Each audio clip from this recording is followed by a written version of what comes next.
Now, the Bram Weinstein Show on Washington's new home for sports, ESPN 630. Hey, babies. Hey, babies. Hey, babies. Hi, everyone. What's going on? Woo! Had our first. Not the guy. Yeah. Not the guy. We had our first, for the new ownership, first up and in fastball that backed him off the plate. That's what we got today. Surprise, surprise, everybody. The guy that everyone said was in the bag, including me, for the last month and a half, has changed his mind and doesn't want to be a head coach yet. You'll actually appreciate this. I was in a meeting for most of the 1 o'clock hour, and then a little after 2 o'clock, get out, come in studio, and I turn up our feed, and it's like, we're here to welcome John Keim onto Carlin versus Joe. I was like, uh-oh, they hired him. Yeah. Like, no. They're not only not hiring him, he said no while they were on the way to him. Yeah.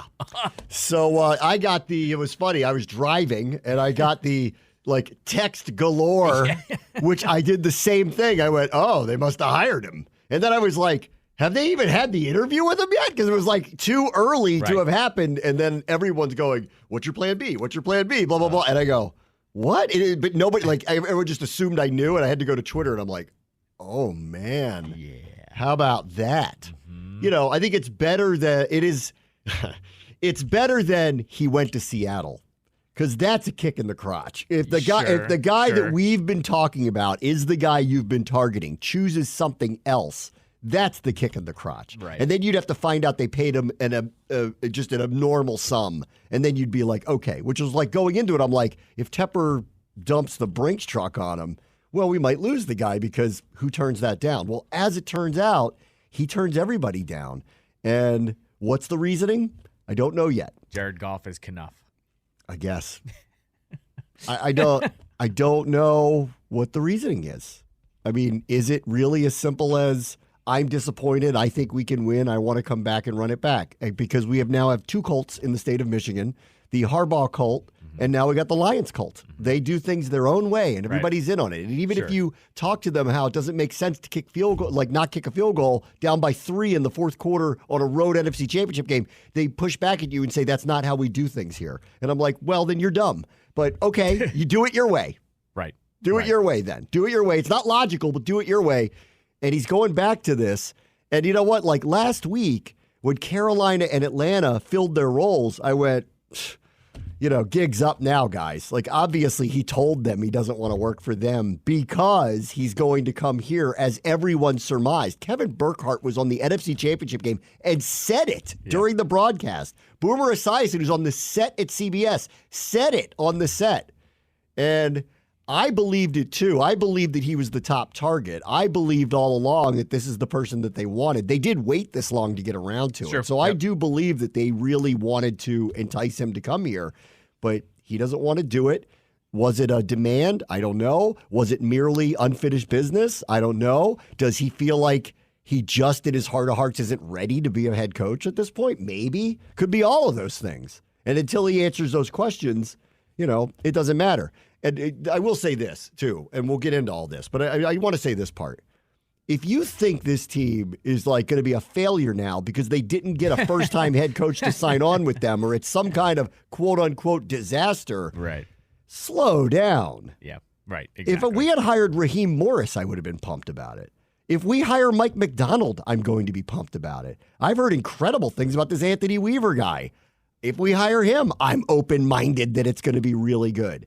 The one that seems to bother people is Dan Quinn, and I'm not so sure why everybody's so bent out of shape about him. The guy won when he was in Atlanta. They got to a Super Bowl. We've seen what he's done with that defense, albeit, in fairness, they're really good on that side of the ball. They got great talent on that side of the ball, but they've been dominant on that side of the ball, with the exception of how they went out, but I haven't really understood. I think it's just the retread part of it that's gotten people bent out of shape. I think everybody's in the I want new. Right. We got Adam Peters. He's new. He's never done this before. It seems very exciting. I want him to hire his Shanahan, and it's going to be really exciting. And that may still happen just on the other side of the ball. Let's find out what happens with Mike McDonald. Is everyone going to be I know everyone had their heart set on Ben Johnson, but if they hire Mike McDonald, are you actually upset today? I'm not. If they end up doing it's an if after what happened today. Who knows? Of course, yeah, no, I'm not. I'm not at all. With both McDonald and Quinn. I've been on record by saying I would not be upset with either one of them. Johnson, I feel like I need to remind people, it's unknown how good of a head coach he would be. Correct. We just saw it with Staley in L.A. with the Chargers. He couldn't communicate with his players. It wasn't that he was a bad coach because he was a defensive coach. It was he couldn't communicate with his players. Like, look, Mike McDaniel looks like he's a hit down in Miami. D'Amico Ryans is clearly a hit, as you know. And then there's Robert Saleh, who I'm not really sure about, honestly. They don't win very much, and everyone likes him, but they don't win very much. Josh McDaniels is a failure twice. Had to get kicked out of the last job he got. That's right. Yeah, right. Now, I will say this about Ben Johnson, and a lot of people are pointing this out, and I agree with this. The fact that they were on their way to go meet with him and told them while they were midair, for him, and this is just, this is how I feel about it. If you don't want to be here, I don't want you here, which is fine. Sure. But to do that, I would just advise him and his agent, that's a massive mistake. For you, for everybody.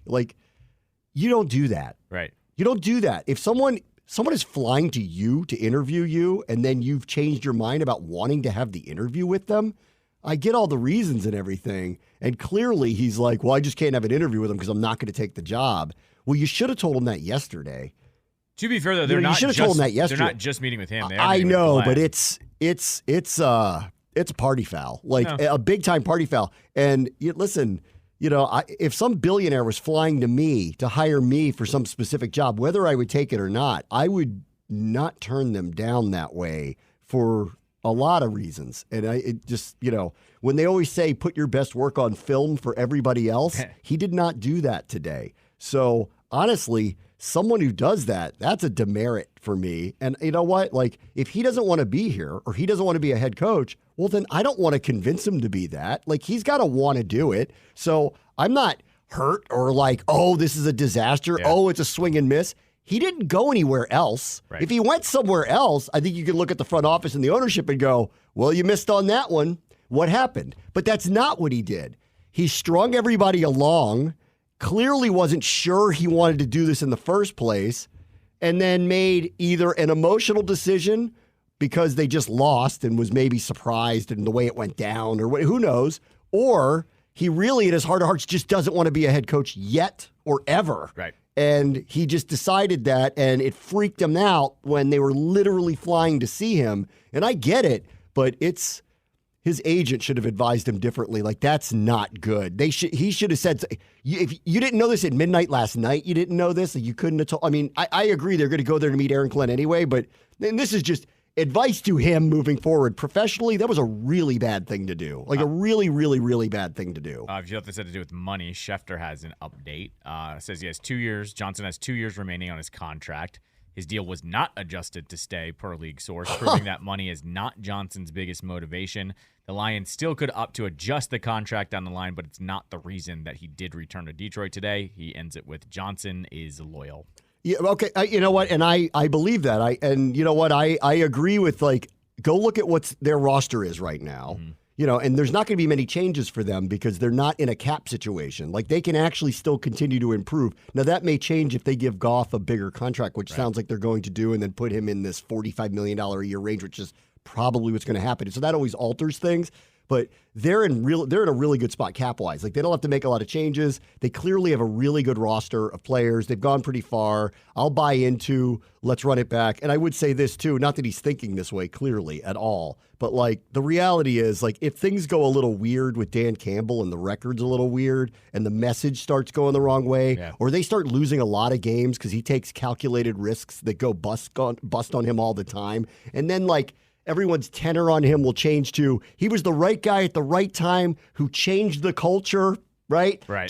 But we need the guy to take us over the top who's maybe more measured, more steady. That would maybe ascend him up, up that chain. So maybe a lot of this is all in play, or maybe it's just he just doesn't feel comfortable being a head coach right now. And if that's the case, then I don't want him taking this job. We have we got a lot of things that are about to happen that are about to change here. You got to be all in on it. Adam Peters is all in on, give me the mess. I want to clean it up. I'm ready to clean it up. Maybe he's not ready for it. And if he isn't, I'm not going to sit here and try to convince him to take the job. We want somebody who's all in and wants it. And if he doesn't want it, Okay, I'm better off knowing that. I think it was a faux pas to tell him when he told him. That's just professional advice. But trust me, Josh Harris and company aren't flying there going, well, we struck out. They're just going, you know what? Better off we know this than waste the next couple of days trying to convince him to take a job that he clearly doesn't even really want. So, good. Now we know. Let's move on. And I'm going to guess it's hardcore press Mike McDonald for Seattle and Washington now. Right. I would say this too. It's still not as bad as McDaniels when he was literally introduced as the Colts head coach, and then this has happened backed before. Out a couple of days it's before. better. So, he did that. Belichick did it. Belichick did it. Yep. Absolutely right. It's happened before. I would rather have him back out now than back out in a week when he gets here and he starts throwing up and doesn't like what he's done to his life and feels like he made a choice for money. And because everyone told him this is what you're supposed to do. Right. At least he's self-reflected enough to go. Because I would have been disappointed today had he chosen Seattle. Then I would have been like, well, because then you can look at the front office and go, what happened? How come you couldn't sell him to come here? Right. But the fact is he's not going anywhere. So I'm not devastated by anything. This is a guy who said he doesn't want to be here. Okay, fine. He doesn't want to be anywhere. He likes where he is. Fine. There's nothing wrong with that. Go ahead. They have a really good team. He's going to get lionized if they end up winning a Super Bowl there. All of them will, because they were that close the other day. What if they do it next year? It's all maybe. But what if they do it next year? Whatever, fine. I appreciate his loyalty. I appreciate his self-awareness. It's fine. I'm not upset about it. It's just that we clearly were waiting for him. You sound a little upset about it. No, I think had he come to this revelation. Everything's fine, guys. No, I think it's more like, I would have preferred him coming to this revelation a little earlier in the process. And that's all, because we would have moved on much quicker. But we clearly waited for him because of his reputation. It's why Seattle's waited too. There's a couple of guys they want to talk to before they make a decision. What I don't know if spooks me is the right way to put this, but last week when Carolina and Atlanta filled their jobs, I went, well, he's clearly in the bag for us because he must have communicated to them, I'm not going to take your jobs because I'm going to take a different one. Yeah. What if he was telling them I wasn't taking any job? That could have been. And if that's what was happening, then Washington could probably look at things differently. That said, maybe they have been eyeing McDonald or Weaver the whole time, and they had to wait them out too. Right. They also needed to lose in the playoffs to have the in-person, meeting. And honestly, if this is the person they were targeting, they're lucky it's this week. It could very easily have had to wait 2 more weeks to do it. That's right.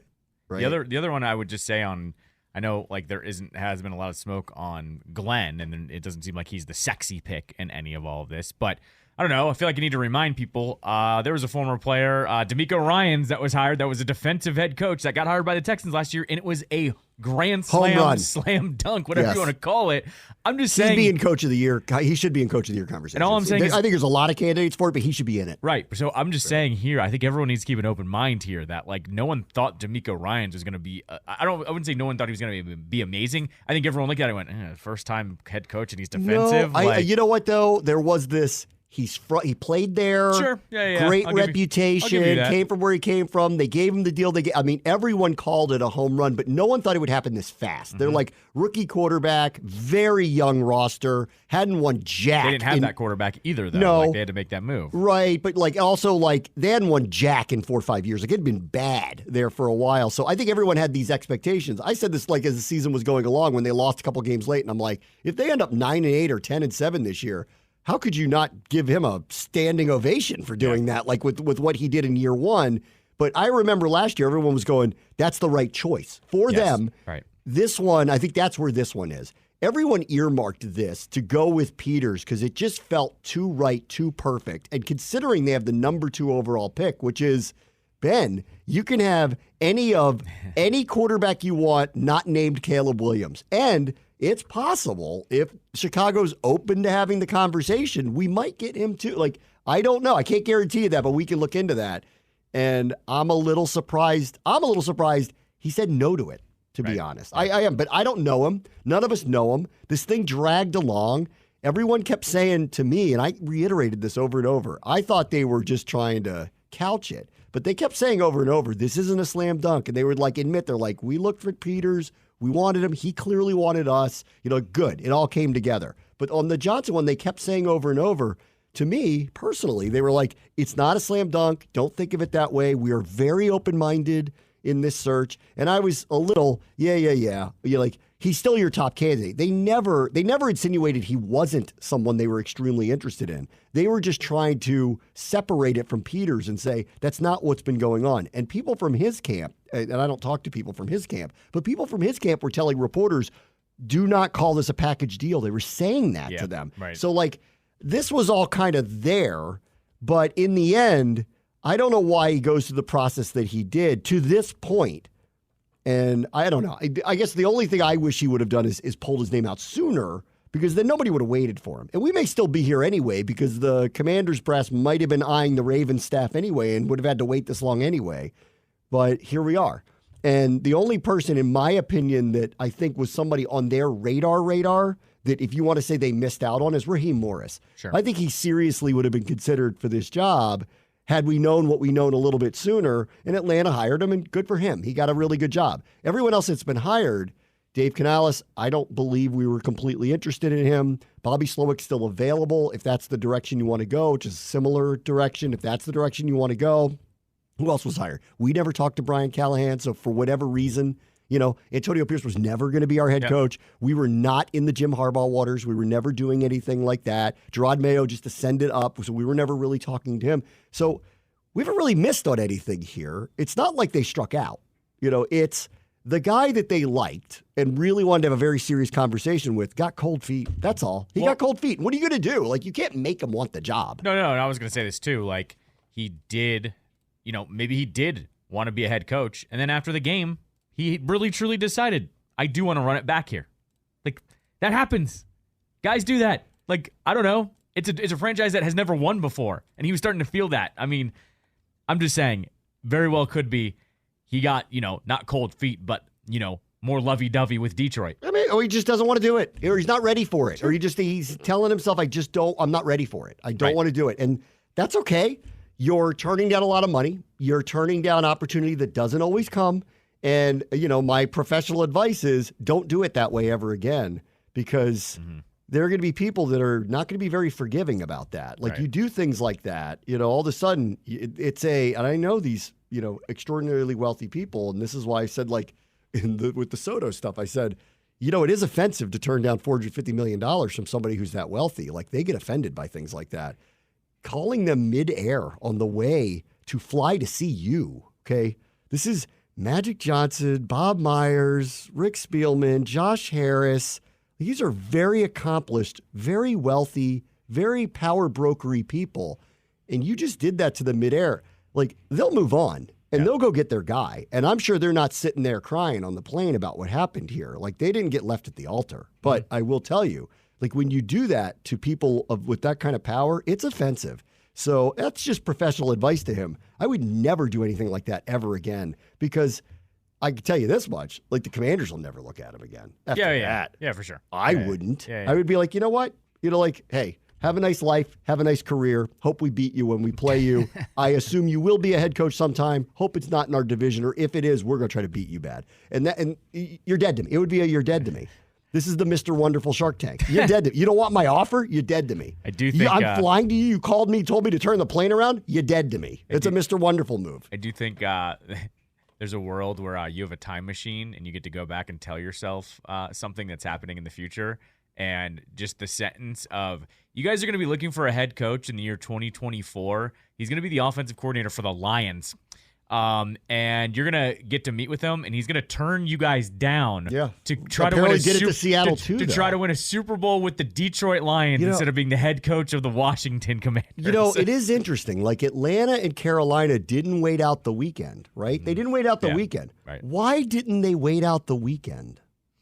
Yeah, that's the interesting. Like, so, was he communicating this to them? I will say this, Morris, from what I heard on the Morris front, is he apparently just blew them away in the interview process. Well, they wanted Harbaugh, and then the Chargers locked him up. And once he got locked up, then they had to turn, and they moved quickly. And Morris, I was saying this from the get-go, I would take him very seriously as a candidate here. Schefter basically said, I think that he met on Wednesday or Thursday at Blank's house with their brass, and they knew by the end of the interview he was the guy.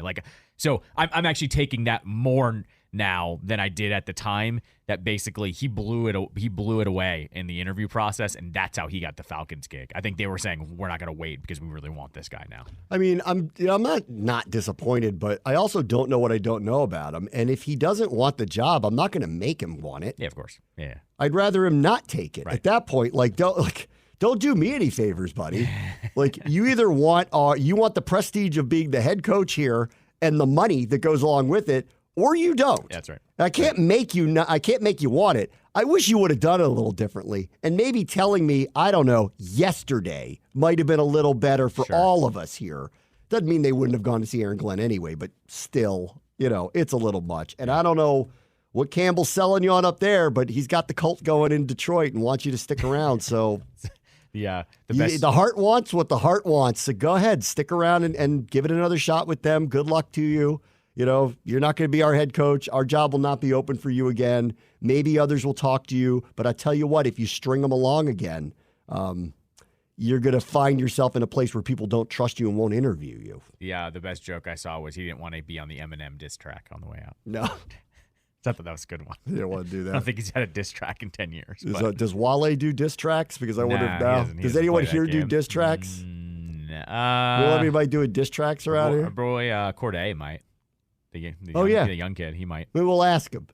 Would you do a diss track? Ben Johnson diss track. No, don't see if he's into doing it. That doesn't work, though. He was never the head coach here. I know, but he turned us down. I'd rather do the Bruce Allen diss track.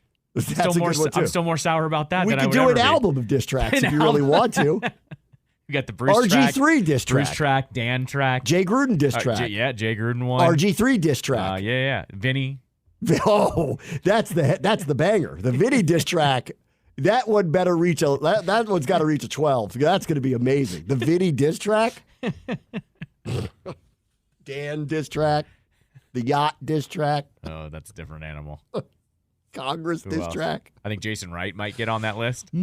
Well, depending on how much you like the new branding. We'll see. All right, let me take a quick break. I'll keep venting about this next. Bram watch the show. He's at 6:30 Sports Capital. Hi, everyone. What happened to your Benjamin Johnson? Did he fall through today? Hi, everyone. Your Benjamin Johnson. Have you seen my new coach, Chief Keefe? He's a winner, isn't he? Isn't he a winner? All right. Speaking of new coaches, I have one. Talk more about him. He doesn't lose on the road. You're right. You're right on that one, I guess. They're at home against the Clippers. Do they win 3 in a row? Tomorrow night, at least. Oh, man. All right. So, oh, boy. What are we going to do? What are we going to do? I don't think all the eggs were in there, but it felt like they were. I think the fan base thought that they were. I kept saying this a lot. I kept saying, the team is telling me that this is not a foregone conclusion and that they are open-minded to other people. And I know nobody believes that, but it is true. Right. Still, we are here now. Some other jobs got filled and ours hasn't. And clearly we wanted to talk to this guy real bad. So, we swiped right big time here. And he did too, kind of, and then he changed his mind. He ghosted us. No, he this ghosted is everybody. Hold on, I'll do this because you haven't dated anyone in 30 years or something. True. Yeah. Here's what happened. When you're on the dating service apps, your main goal is to get the girl's number and move the conversation there, because then it's like, all right, we're gonna go out at this point, right? Oh, that's how it works. But what this reeks of is you talked for like a month on the app, and at some point you went, "Are we gonna move this along? Yeah. Like, are you ever going to actually see each other? We going to do this or what?" And she said, yeah. Let's meet here. And you're like, "No, this is weird. I don't have your number yet." And then when you were on the way to the date, you got canceled on. That's what it sounds like. Yes. There's a lot of talking, zero action, and then at the first sign. Better one for you. They got catfished.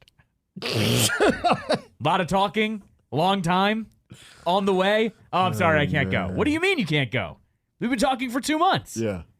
You got catfished. We got catfished today. Yeah. That's a possibility. So, all right, we didn't get Ben Johnson. Let's all not freak out. We don't know if he's going to be Bill Belichick or not. To be fair, we don't know if he's going to be Sean McVay or not. We are full Will Ferrell everyone stay calm, though. Yeah. Got to keep your composure as Keep we your throw composure. a chair into the locker. But this is what I want. I want to go back to something. When they hired Adam Peters, remember that feeling? It wasn't that long ago. Everybody said the skies Are have you lifted. really pulling up? Go to your happy place with this fan base a month into the new regime. Well, I mean, what? You're still not pumped about that hiring? It wasn't that long. Like I'm with you. this is the beyond. What have you done for me lately? If you're not like going back to the aura pictures of him, that was not that long ago. That is funny. That was a funny one. Those personally, I didn't love. Oh, but what? you know, Why not? I don't know. It felt a little much. Oh, you're Mr. Intimidated over there because he's a good-looking man. Is that I'm not why? intimidated by it. I don't know. Like, since when do we profile the attractiveness or unattractiveness of the general manager of the team? That seems odd. When he's very attractive. Is that right? Yeah. I mean, listen, they're doing a great job in San Francisco. I don't think John Lynch is a looker. You know, like you don't have to be hot to be a GM of a football Best team. looking Washington GM of 30 years. Vinny's number 2. Bruce. Vinny's number 2 on that list. No, Vinny's last. Bruce or him? He's better looking than Bruce. I'll do a Twitter You want poll. to stare into those eyes? Who's got You more? want to stare into those bug eyes? You want to stare into the soulless eyes of Bruce That's Allen? fair. Yeah, pick your poison. Right. Fair enough. Yeah. Mm-hmm. Can't believe you ranked Vinny too. He is. He's number 2. He's number 2. Unless you count Martin Mayhew, then he would be number 2. Yeah, He's you're been right. general You're manager. correct. Yeah, you're right. You're right. Martin on that Mayhew one. 2, Vinny 3, Bruce Allen Bruce is 4. at least put together. Vinny's not. That's true. That's Vinny true. showed up to a polo every day. Yeah. Hey. Untucked. Stop. Hey, Vinny. Yeah, that's the originator of Hey Blank. I don't remember what he called me, actually. I wish I had the tape of it. He came on my show once a week, and he would never know my name. He would say it differently every time. Ranked him higher. We're just talking about looks here. That's fair. I think he's better looking than Bruce Allen. That's all. Whatever. All right. So we got to talk about what's next here. All right. So there seems to be a couple of different things that are potentially going to happen here. One, if they go and hire Mike McDonald, are you seriously upset about that? No. Nope. I'm Not either. I said this from the get-go. I go, somebody needs to take a really hard look at what that guy's doing up there because clearly he's ahead of the curve too. Like, look what they did with that defense this year. He's the one that's slowing down all these crazy offenses. I think everyone just looked at this and went, offensive coach, we've got number 2 pick. It makes too much sense. And I agree with that. But if they are saying we just want the right leader, well, you'll have to tell me how the interview goes with him. But Right. I will say this, the results are the results. As good as Ben Johnson's been on the offensive side of the ball is as good as this guy's been on the defensive side of the ball. Correct. So, what, that's not a home run if they don't hire him? Right. And as we talked about yesterday, the formula for hiring McDonald if he went to the Seahawks is the same here. 2 of your division rivals have franchise quarterbacks, will be set at that position for X amount of years. You don't know if you have your quarterback yet, but you have a couple defensive pieces that he can build around. You might be more competitive faster under McDonald than you would have under Johnson. Yeah. Because Johnson, as we've said, had the best offensive line in football to work with. Yes. And I there's think no one talent close. matters. Like when people talk about Dan Quinn, and I'll get to him in a minute because he's now a very serious candidate to get the job. Right. I think when people talk about that, I say the same thing back to him. I go, he's got in his prime, young Hall of Fame linebacker, rush end, however you want to call him, on his team. That's a really, really good roster. They have crazy playmaking corners on that team. I don't want to take anything away from what he's done, but talent does matter. Yeah. Talent really matters. And I agree. And I've said this for a long time about us. One of the big mistakes Rivera made, maybe even the biggest, was how he allowed the offensive line to become what it did and to not fix it as it went along. He was consistently looking for cheap options of older players who were never great in the first place. Well, actually, that's not true. Norwell and Turner were, but way too long ago. Yeah, a long They time were ago. Pro Bowl players, but way a long time ago. It was he hadn't realized that this wasn't 2016 anymore with them, and their bodies just couldn't do this any longer. But and then to the comeback off of that was to get, not bargain bin, but cheap alternatives to replace these guys that aren't Pro Bowl caliber players. And the whole time I'm like, who's the Pro Bowler on this team? Well, you got to have an anchor of it. And which goes back to the point about the Lions. They may have the best offensive line in football, if not their top 5 with it. And that really matters here. And so I feel this way about all the candidates. You have to have talent to win. There's no coaching getting around talent. Like, the good coaches keep you competitive when you don't have a stacked roster. Look at Tomlin. Yep. Look at Belichick most years. Like most years, you would see that with him. Look at Harbaugh. When he's not stacked, they're still really good. So that's where coaching really matters. When you're stacked, you're dangerous. In Ben Johnson's case, and in Dan Quinn's case for that matter, I'm sorry, but like, they got full decks going on there. Like, Quinn's got it in Dallas, and that offensive line that they have in Detroit is the secret sauce to everything that they're doing there. Right. Yeah. Now, I do watch them, and I will say that I'm not trying to be dismissive of Johnson. I watch them, and it's not just talent. You have to coach them well, too. Go watch how they're coordinated. It's good. Like, how he moves them, how he utilizes them, the space that he creates, it's really good, which is why I think everybody's really excited about it. But the point is, like, if they ran back this offensive line with him, he would not have the same results. That's right. He just wouldn't. No, exactly right. Yeah. No, there wouldn't be anywhere close. Like, that's why I was kind of kicking around. Would it shock anyone if Peters tried to trade down and draft a quarterback later and then grab one of those tackles? No, that's what I was almost like saying. I was almost arguing for that, to try to add another offensive tackle and get your quarterback if you like one of the other guys that is going to go, within the top 10, but not the top 3, essentially. Yeah. Like, it wouldn't have shocked me. On Rivera, too. Revisionist history has not been kind with him on the offensive line, too. Most of the guys that were good, he let go for no reason whatsoever. Like, Trent's a complicated one. Yeah, that one I'm not counting. I'm not counting Trent. Sheriff, they tried to pay him multiple times. Mm-hmm. The real mistake was when he was pulling the Kirk and wasn't going to take your deal, they should have traded him. Yes, correct. They didn't. Like, you got to get something for him if that's what it's going, whatever it may be. You had to get something for him, and they didn't do that. Right. And so that was a huge mistake. And then what they've drafted has not replaced anybody. Correct. I think Cosme has now become someone that looks like is going to be a very good player for them. Not at the position they intended, but at least, I don't care where he is. Sheriff was tried at right tackle. People forget that part. Yeah. He ended up being an all-pro right guard. It looks like Cosme's got the ability to be that for them. So all's well that ends well. I'll take anybody who's good at any position that's young, okay? I don't care. Right. Roulier was unfortunate. Like, he was a very good center, and this happens. He got injured twice, badly, ruined his career. That happens. Yeah. What they've done to replace him in the interim doesn't make a lot of sense. Right. Was, again, leaning on older players again. Like, Tyler Larson, he was very good for them, but there was no chance he was playing 17 games for them, which is why the turnstile kept going. I feel the same way about Cornelius Lucas, who I think is a very good player, but when he's your backup tackle, it's great. When he's your starter, it becomes a problem. Leno, in my opinion, was average, maybe middle of the pack, but he's not a Pro Bowl caliber player. Well, okay, if neither one of your tackles are going to be high-end players, then the middle of your line better be great. And they didn't have any of that by the end of it. 2 other players you didn't even mention was Morgan Moses, who either asked for more money or a new deal, but they let him go for no reason. They let him go. Like they could have. They could have said, no, you're going to play under your contract. Like, I don't think Morgan Moses was going to hold out. Like, I think he had asked for money, and you could always just say no to that. Yeah, or you could front load it and say, you can figure it out, because who was Ron signing? Like, this was the other part of this. Like, what was he saving that money for? Yeah. Nothing. The other one was Eric Flowers, who was, for some reason, really good just here for some reason. That's right. And I don't know what happened there, where if he asked for more money or a longer deal, and they just said no. But then with him, he was on the street. He wasn't anywhere. Like, why didn't you could have brought him back. Like, those are 2 of the guys where I scratched my head of, why did you let those 2 go? Because you didn't use the money elsewhere. Like, it's not like you were in some dire cap situation. So, yeah, I mean, every step of the way with the offensive line, no matter what you twisted, he was terrible at managing Yes, that, so. He was terrible at it. I mean, he was.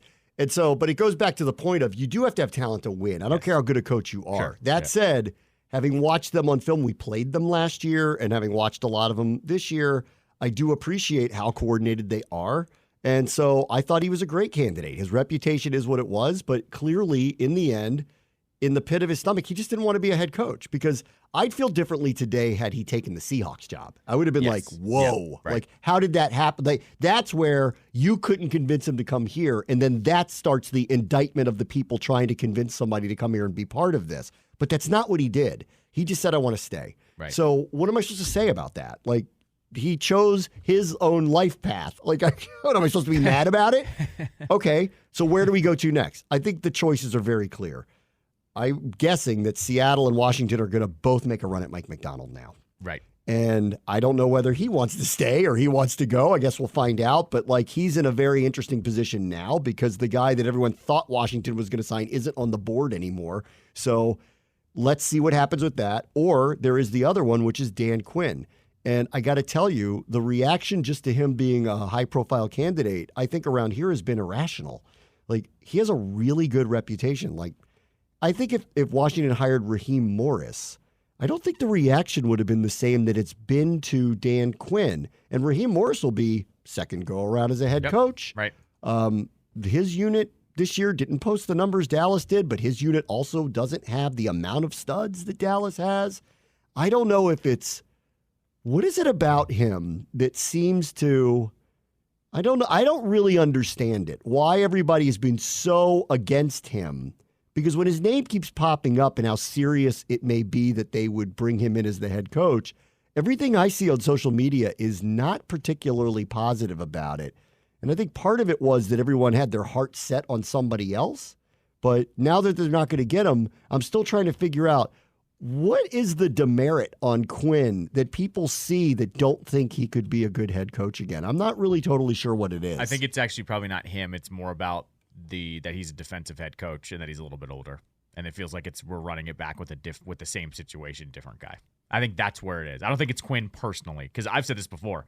I like Quinn. Like, Quinn got the Falcons to the Super Bowl, picked Kyle Shanahan to be his offensive coordinator. The guy clearly knows football. I think it's the fan base doesn't want to run it back with the same scenario, essentially. Does this feel like we're doing Ron again? Is that what everybody... Even though it's not, because so let's he's not just personnel. say they so let's say they hire McDonald. It's a defensive coach. Are people going to be okay with that because it's young and new? I think so. I think people will be more on board with him than Quinn, for sure. Yeah, I just think it's funny. Like when the Belichick stuff came up, like one, he was never going to come here under the structure we were building. So like it actually wasn't a match either way, really, honestly, for him to come here. But I think that some of the sourness about him was more about the same thing. Like, we want to feel like this is new, re-energized. We don't want to retread. And frankly, if you're really taking a good hard look at our roster, I don't think you can come to the conclusion that they're ready to win overnight unless we draft a quarterback who turns out to be ridiculous in year one, right? Just turns out to be ridiculous. So, but the thing with Quinn, I guess it just falls into a Ron boat that, like, he's done it before. I see what you did there. Is it? Ron boat. A Quinn boat? Quinner boat Ron? Quinner boat Dan. Should we call him Quinner boat Dan? Ronner boat Quinn. Ronner boat Quinn? I mean, you do realize these are different people, right? No. Don't tell this fan base that. Don't tell this because he's over 50 years old and he coaches defense. It's the same guy. I'd be fine. I just want to go on record by saying if it's any of McDonald, Quinn, or Glenn, I'm fine. I'm fine with it. Let me ask you this one, because they did interview Eric Bieniemy. God, no. No. What if it went that way? No. I'm not doing this. I'm not doing this again. What gave you any inkling that guy's willing to bend to your roster at all? In any way, shape, or form. We all know how this goes. I actually think the offensive players who are still there, the carryovers, would be very upset about it. I'd have to trade in my Terry jersey because he's asking for a trade if that happens, I think. Maybe. I don't know. And even he was done with it, though. Like, that's what I'm getting at. When I said this at the end of the argument. When you've lost him, it's hard to lose that guy. That's what I'm getting at. Like, that guy is not losable. Right. Like, he loves the team, playing for it. I in general am like very much pro, guys should be toughly coached, but you have certain players, when they finally come out and say something, you go, oh, maybe we should be rethinking this. And when it's Terry going, I'm good with this dude. Yeah. No, that's my read on character. I'm good on that. So no, a no to Bieniemy for me. All right, let me take a quick break. I want you to hear Kuz on Chief Keefe. It's all new down there in Whizland. You hear that next. Bram wants to show ESPN 630 Sports Capital. How about your boy Chief Keefe, baby? Back-to-back wins on the road, player, versus teams that have not also won double-digit games yet this year. Ruining our lottery status by the day, player. What if the Spurs get the number one pick again? How about that one? Because they're actually in line for that happening. How about that? They also don't have double-digit wins yet. They may end up with the worst record in the league. The worst record in the league after they get Wembanyama. And if Silver lets that happen, rigged. How come Pop hasn't gotten more heat? I agree. Like Now, they've played the Wizards twice. I've caught 5 minutes of each one, and I look at who's running around with him. I've never heard of any of these people that are on the team. Sure, but Pop also was Isn't he the GM too? Right, I think so. Yeah. And so he coached them last year where they were bad enough to get the lottery pick. There's a little bit of Belichick going on here. Like, I don't know what your roster management situation is here. They could also, though, they're one of the few places, though, you kind of treat it like college. Pop is bigger than everyone there. And Agreed. Barkley doesn't help that who's flocking to San Antonio to come play for them. Okay. So. I'll also say this about Pop, too. There's a little bit of Belichick there, too. Let's just say he left. Do you think teams would be lining up to bring him in? I actually don't think that would be the case. I do think somebody would. Somebody would, yeah, right. Milwaukee probably would have done it. Well, not now. Not now. Well, maybe. Who knows? Maybe they'll change their mind again. All right, so you want to hear. So Wizards win again. And, everybody's been raving about old Chief Keefe. And here's Kyle Kuzma. Yeah, for sure. I mean, you just look at where he's been at in his career, the type of person he is. He had to work to get to this level. And, a lot of times, I think in this game when you not necessarily played in the NBA, your attention to detail got to be insane. And that's him. He's insane. All the little things matter, and it's rubbing off. And I think you just see the loose balls we got, the rebounding, the spacing, the execution of what we're trying to do. Like, that's attention to detail. We had a practice other two yesterday, and it was just all just light and just mental focus, and I think that really helped us tonight. So, how about that? So we had Kevin Durant the other day basically say, this guy kind of taught me everything I know. This feels a little, I don't want to put too much on this guy, but these are the things they said about Spoelstra when he got the job with the Heat. Like, crazy attention to detail, film nerd, never really played, and so nobody took him seriously at first, but like clearly knows what he's doing, lifer. It keeps going back to, if this guy was in the building and connects differently with the players, why he wasn't the head coach from the get-go, knowing the record was going to suck no matter what. Right. If this is a guy that Dawkins, who's the GM, and Winger were comfortable with, this feels like Ted's Haskins move. Wes has to be the coach. And then they finally made the move. And overnight, I don't want to go too far here, they beat two bad teams. Sure. So what? Like, and they definitely pulled the hockey move of making the coaching change. Just think about what these guys are saying about him. And like, I don't think they're good enough to make any kind of real noise anyway. But at least like what I've been waiting for is, where's the respectable version of this? We haven't seen that. And overnight, the guy walks in, takes over, and we're getting that. Are they going to lose more than they're going to win? Yeah, by a lot. Like, they're not going to beat good teams because they're incapable of it. But against the bad teams, they're not getting roasted like they were. Yeah, exactly. The only thing I can think of is maybe Ted wanted West to have a chance without Brad. And what I mean by that is, you know how this goes and how it's gone the last few years. I'm sure if Brad didn't want to do something, play defense, he just wasn't going to do it because he's like, what are you going to do, trade me? Yeah. And I think Brad was never a leader. Right. And I think was never a superstar. I do think West deserved. Brad's a very nice guy. Correct. But I think West deserved a shot without him around to see if he could actually coach, right?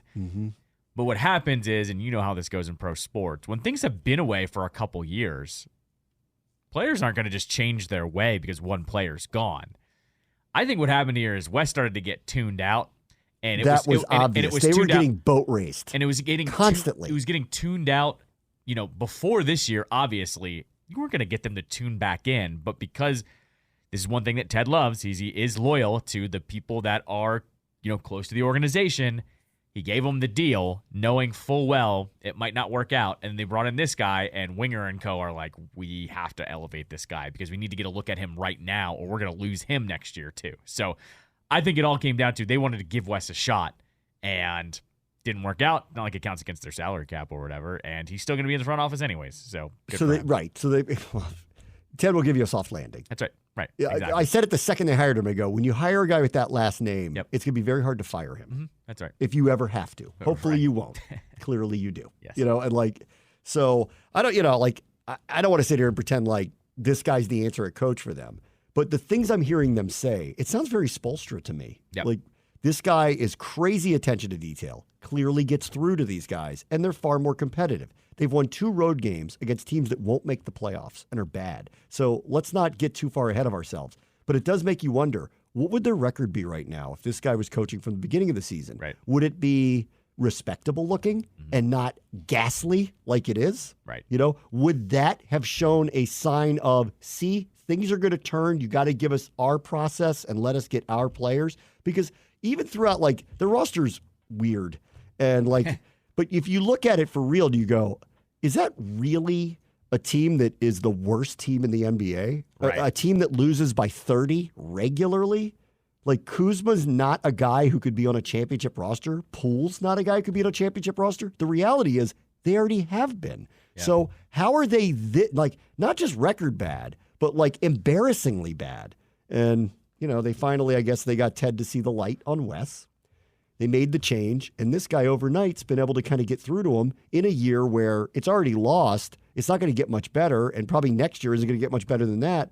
I do wonder. I wonder if they just stick with this guy and go, let's get through our process with him and see where we are on the other side. Well, when Kuzma's also saying that they had a practice just on mental discipline, Yeah. that's usually a coach that also gets, I need to do something different to get through these guys. Yeah. And there you go. They get a win in San He's the Antonio. one that's been doing the work. He's the Yep. assistant coach. Right. He's the one watching the film. He's the one communicating with them. Yep. Finally given the opportunity. I'm glad for him. It's good news for him. All right, let me take a quick break. Brad Bush's show, ESPN 630, the Sports Capital. I want to get into Rex Ryan for a minute here, who's had a couple of hot takes that I loved. Okay, so he's a good firebrand for ESPN. We always thought he would be. He had 2 good ones off of the championship weekend. Did you hear either one of them so far? I mean, not that either one of them are. Like, the one on the Ravens is basically Yeah. in line with where I am on all of it, and the one on the Lions is pretty good. Let me do the Ravens one first. Yeah, I heard the Ravens one, yeah. Where he just basically he said this. He after the loss, he said, quote, "This is the stupidest game plan I've ever seen. And you know what, Greg Roman, every single person needs to apologize to you because you got blamed for everything about what was wrong in Baltimore, and it wasn't you. This new guy that we praised the hell out of, Todd Monken. By the way, you don't have Tom Brady. Your quarterback's Lamar Jackson, not Tom Brady. What the hell are you doing dropping back 82% of the time? This is the team that led the NFL in rushing attempts. They had 6 whopping rushing attempts by their running backs." He's not wrong. Yep. Right. For some reason, the Ravens weren't themselves. We And can't you- figure out why they lost their minds.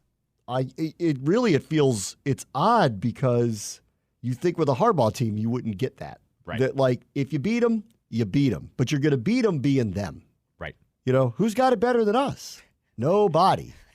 Well, I guess not if you're Gus Edwards or Justice Hill. Yeah, exactly. Who all of a sudden aren't part of the game plan anymore. Mm-hmm. I think they lost their minds. I think they got behind. They're not used to it. Or they got behind against a team they got worried about. They got behind against Houston too, but didn't get worried about it. Yeah, right. It Exactly. clearly didn't shake Yeah, them. yeah. This one shook them. They got behind and they freaked out, and the game was literally never out of reach. And they stopped running the ball, and they are one of the most effective run teams in the NFL 10 years running. Yes. And they stopped doing it. In a Why? game that was close. And then as the second half's progressing, the Chiefs are getting tired. Mm-hmm. The Chris Jones is banged up, going in and out of the lineup. Best defensive player out there's in and out of the lineup on them. And they're throwing the ball 8 million times. It's really, they have only themselves to blame. Correct. Like, they totally unraveled. They got weird penalties. They did things that were out of character. They took really bad undisciplined stuff.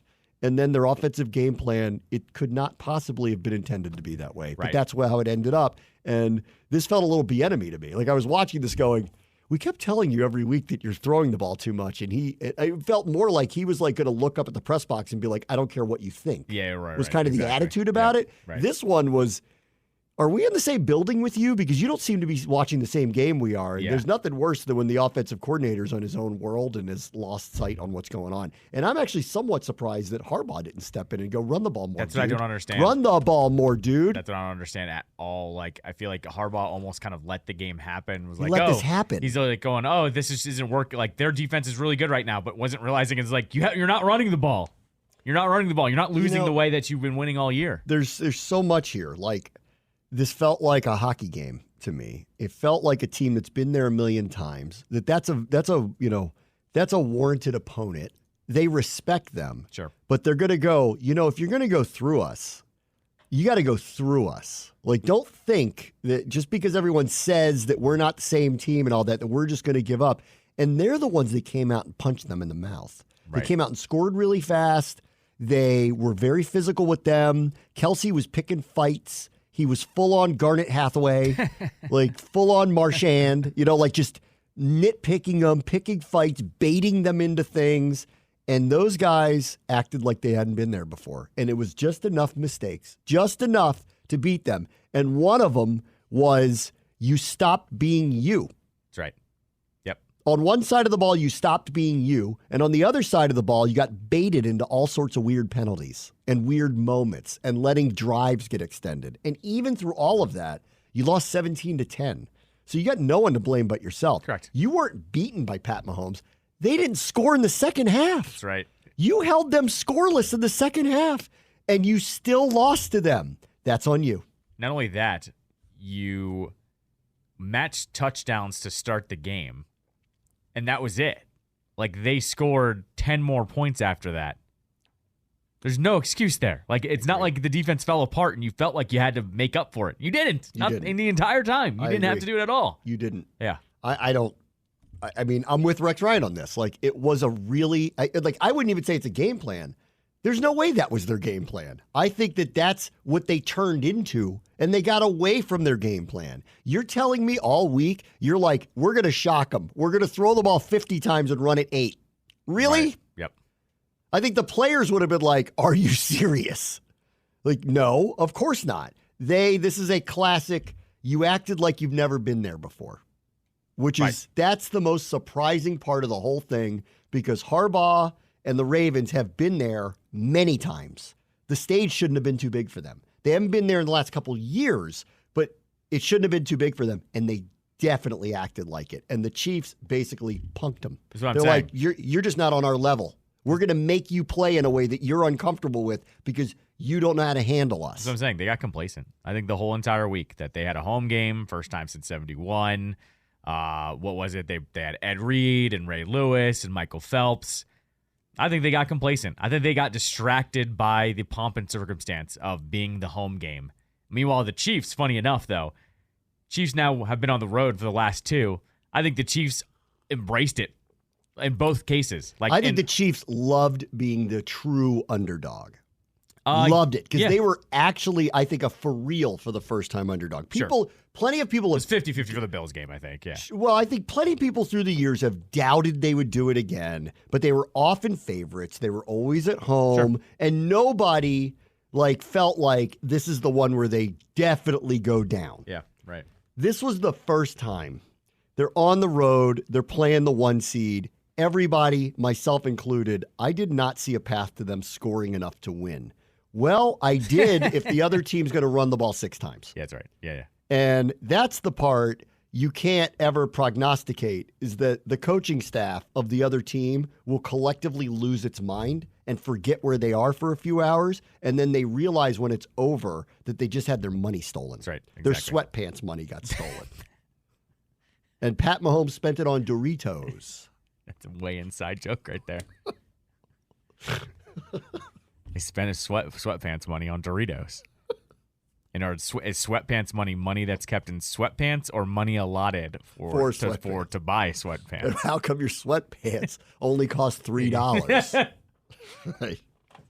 Shout out Stavros. Yeah. Shout out Stavros, who I was hoping they were going to make it, because I was going to call his people and be like, come to Radio Row. Right. Well, I'm sure Hop he'd on. be a Yes. hit all over Radio Row. Get the dump buddy ready. Yeah. But he would be a mess. Ronnie from Baltimore doing hits all over the country. This is. I think he was probably smelling it too. He's like, do you know how many gigs I'm going to get off of doing that bit? Well, it was not walking only around that, doing that bit on every sports radio show in the country for like a week and a half. Who's the actor that's on I Think You Should Leave? That guy? Oh, Tim Robinson. Yeah. Amazing. And he's from Detroit. We missed out on like the all-time duo. Why wasn't he doing some crazy Detroit person? So he's like actual like normal like sports fan. He's just on the sidelines. And I forget who his friend is. His friend is another actor that's like in some of the episodes. They're both diehard Detroit fans, but I guess this isn't like he had a show before I Think You Should Leave called Detroiters. So I think what had happened is he was like a normal on the sideline, so no one really made a big deal out of it. So that's why he hasn't been doing like these viral videos. Like he's been a Detroit fan for a long time. As an aside, if you have not watched I Think You Should Leave by now, you are missing some of the funniest content that's been made in a very long time. The most ridiculous show. The most ridiculous show in years. There are 3 or 4 sketches over the 2 seasons that you will watch 58 times because they're so ridiculously funny. Every time you think a sketch is bad, you're just waiting for the moment give it a second where it goes full tilt the other way. And they're all the episodes are 15 minutes. Yes. You could rip through them. Yes. But there are 3 or 4 sketches that are the funniest things I've seen in years. And he's ridiculously great in the whole thing. Anyway, all right. So the other hot take for Rex Ryan was on the Lions, where he said this, and I guess this kind of falls into the category of, I guess Ben Johnson doesn't believe this to be true, but he said, you're going to regret this for the rest of your life. He said, getting that far, but doing the things you did are going to be things you regret. It's one thing to lose. It's another thing to do things that put yourself in a position to lose that you're going to regret. This is where I am on what happened the other day. They still could have lost to the 49ers. Even with had they kicked both field goals in both situations, they still could have lost. Like that still could happen. Like let's just say they kicked the one where I'm like, I don't think there's a reason not to kick there. I know all these people from Detroit have alternate facts about how football works these days and have just decided this is how we do it. Right. And I appreciate that because nothing you've done has been right for 50 years. So I appreciate that you're like, we're going to reinvent it by doing it our way, but you did lose again. And there was a little bit of conventional wisdom that you might have wanted to ascribe to at the end of that game. Like with 7 minutes to go, down 3 on the road, I don't know, kick a very makeable field goal. I was even over a friend's house last night. He's from Michigan. He's wild about the Wolverines winning, went to Michigan, big Detroit fan. And I said to him, what was your coach thinking? And he goes, it was 48-yard field goal. And I go, you have a professional kicker, don't you? He's the worst kicker from 45 and out. Okay, but I'm like, but you have a professional kicker, don't you? And I'm like, you wouldn't attempt to tie the game with 7 minutes to go? You'd rather go for a 4th and medium, not 4th and 1, okay, not 4th and 1, not tush-push time. Like, you're going to throw the ball here. You're not going to run the, like, let me ask you this one, Dan Campbell. Would you run the ball there? Because that's crazy risky. Yeah, but But if you get caught doing that, you're told a massive idiot for doing that. They're the best team running the ball on third down. I know. And they even converted a 3rd and 12 the other day running the ball, shotgun, right? Yeah. But imagine if they ran the ball in that moment because we're so against any kind of conventional wisdom. See, I'm in the middle here. I'm all for math. I am. I love the analytics. I think the math is the math. The math didn't add up on this one. And it was just, I think it was a really poor decision. Now, Badgley could have missed it, right? Right. And then, well, he missed it. But, like, I don't understand the thinking about not kicking there with the time left and how many possessions you could reasonably expect to have for the rest of the game. That's just simple math. You're only getting the ball 1 or 2 more times, period. So you better score here. If you don't, you're asking to lose. And I don't need a Harvard mathematician to explain that to me. I'm for all the times they go for it on 4th down on all these other times. I think teams should go for it on 4th down more often. I think they should punt less than they do. I also agree with you don't have to kick field goals all the time. I'm all for those analytics. Earlier in a game, not when you're up against a clock and you may or may not get the ball back again or get it back enough times to actually win. By them doing that, not making it, they basically needed to get a stop against San Francisco, which they couldn't do the whole half, or get a miracle, and that's get the ball back twice and score 2 touchdowns. I don't see how you could conclude that. So all it was he gambled. Right. And he's been gambling all year. And a lot of his bets have come through. The one in Dallas didn't. Most of the other ones do. They love him for it.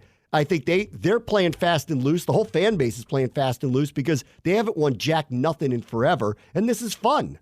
They're like, push the chips in. We keep getting 11. Just keep going. Do it. They were on their bender. Crazy bender. They were on their Things crazy. were going fine. It was just too. And then they blacked out. Yes. And they threw up on their feet. Right. And they woke out. up. They got kicked out, but they don't even remember getting kicked out.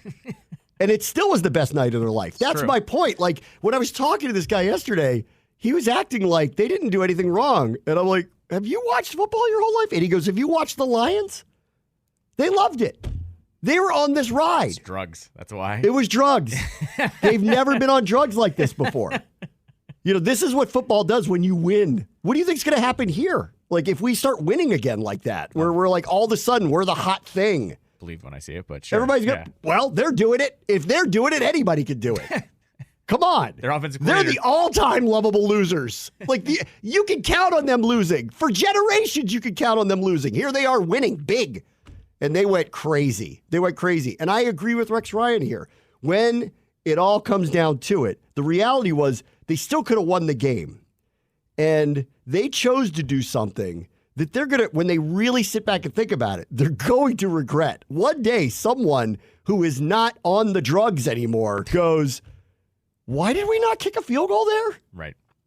Maybe. I'm telling you, I think you live and die by how you play, and that's exactly how we did it. Okay.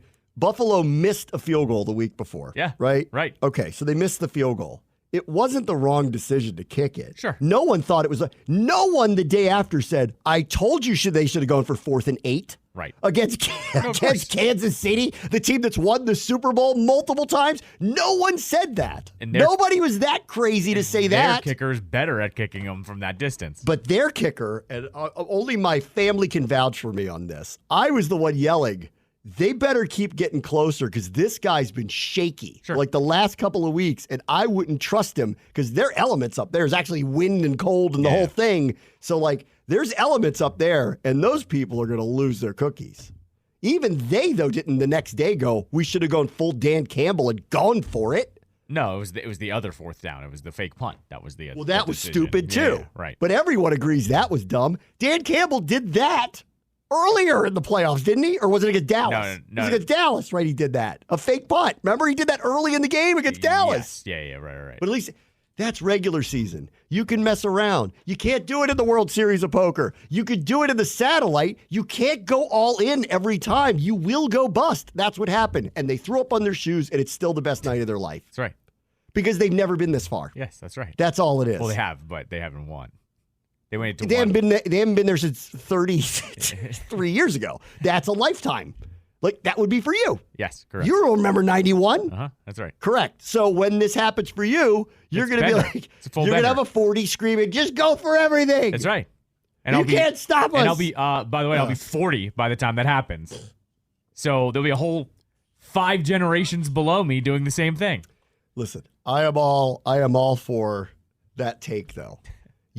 One day, you're going to regret it because as fun as this is, as much of a joyride as it is, you're going to realize you blew an opportunity to go to the Super Bowl. And as Dan Campbell aptly put right after the game, it's going to get harder next year to do this again because everyone's going to take us seriously now.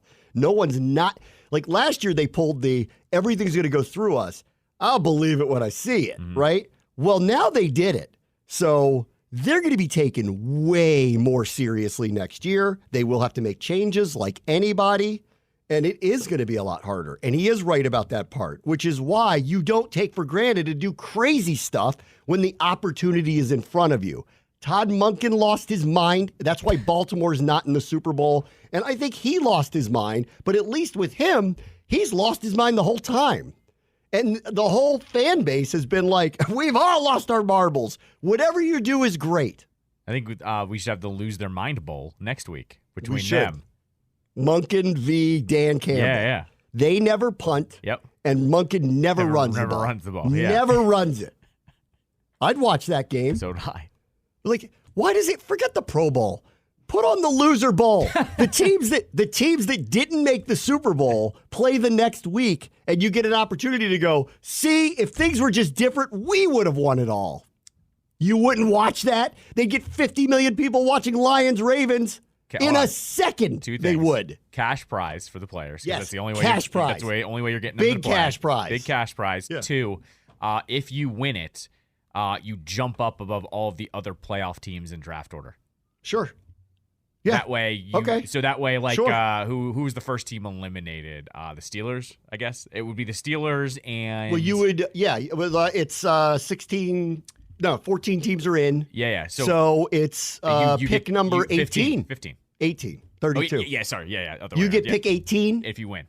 Instead of pick 28 or whatever it's going to be. You get to jump up half the distance, pretty much. Ooh, that's a good incentive. You get to jump them. And the organization as a whole is like, you guys really have to win this. But you got to put money out for the players. Of course. Yeah. Big cash pot. Big cash pot. Winners get this. Losers get something just for playing in it. Did you see the TV numbers for the championship games? 55 million. That's what I'm telling you. If you did Loser Bowl, okay? Because first off, you'll sell out the stadium in a second. Yeah, of course. Put it wherever you put it in. It doesn't even matter. Put it wherever you want. People will go. You will get 50 million people watching it. Yep. Because there's nothing else on. So. And it's and both of the fan bases go after it's over. See, we would have won it. That's right. Yeah. You get a good narrative. See, we would have won it. Actually, here's what you also do: you modify the rules a little bit so you get the opening night game. You have to let the formula go for like the 17th, 18th game or whatever, but then you get to play in the Thursday night opener. Yeah, of Loser Bowl. Yeah. Loser Bowl plays Super Bowl? Gets the better draft pick and then plays week 1 on the opener. Week 1 opener? I don't care so much about that. I don't think the NFL could put anything on that. Okay, I'm just saying. If you could pull it off that you get Loser Bowl versus Super Bowl winner on Thursday, that's great. See, that's good. That's like that, great. Actually. If that works out. Right. If that works out. Right. I think we're onto something here. Loser Bowl instead of the Pro Bowl. It would work so much better. They could put it in Vegas. Duh. Yeah. They could put it in the same city where the Super Bowl kicks off is. Super Bowl week. Correct. Loser Bowl kicks off Super Bowl week. You can't call it Loser Bowl, obviously. No, but I mean, whatever you call it. The third place classic. The woulda, shoulda, coulda classic. Here's how close you were to winning it all classic. And then the Lions, when they blow out the Ravens, are going. That's when they go, see? That's when they finally go, if I wasn't so high last week, I would have realized that we should not have tried a field goal, like not tried it, down 27-24 in the fourth quarter on the road. That's right. Loser Bowl. First off, the ratings would be 8 million times higher than That's the Pro my Bowl. second best NFL idea behind the vasectomies at the Rookie Symposium. Kicking off Super Bowl week with Loser Bowl, that Sunday of the teams that lost to the championship weekend with cash prizes and incentives, forget the Pro Bowl. Who even cares? Right. You want to do something that like commemorates the Pro Bowlers? Do it on Monday and Tuesday. You can do that. Yeah, that's fine. Just have the stupid flag football game on a Monday. Who watches the skills things? Nobody. That's the point.